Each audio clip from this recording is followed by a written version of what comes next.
Over the past 2 decades, this refugee camp has taken on the air of village life.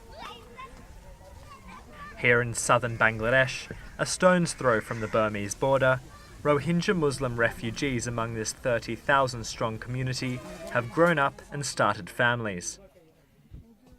But 22 years after fleeing from neighbouring Arakan state, this community of stateless migrants has never been able to lay deep roots.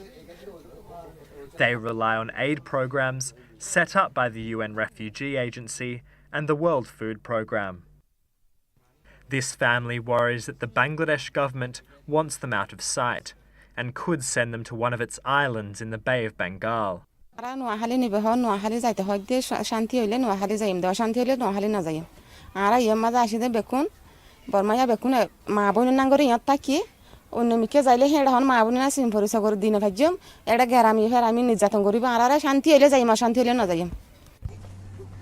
There are as many as 400,000 Rohingya Muslims living in nearby camps, dotted along this stretch of coastline south of the port of Cox's Bazar.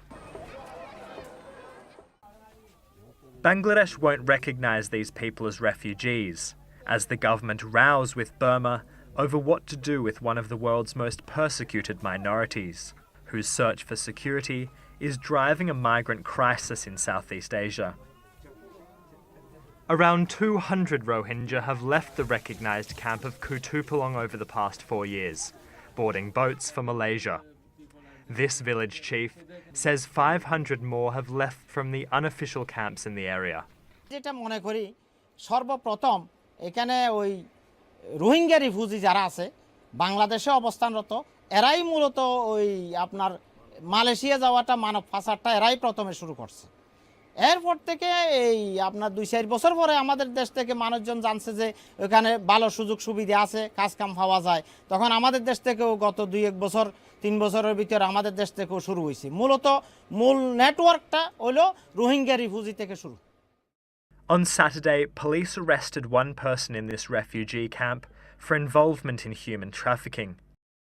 The United Nations estimates that 25,000 people left from this part of the world in the first quarter of 2015, boarding traffickers' boats in the hope of surviving the long sea journey to Thailand, Malaysia, or Indonesia.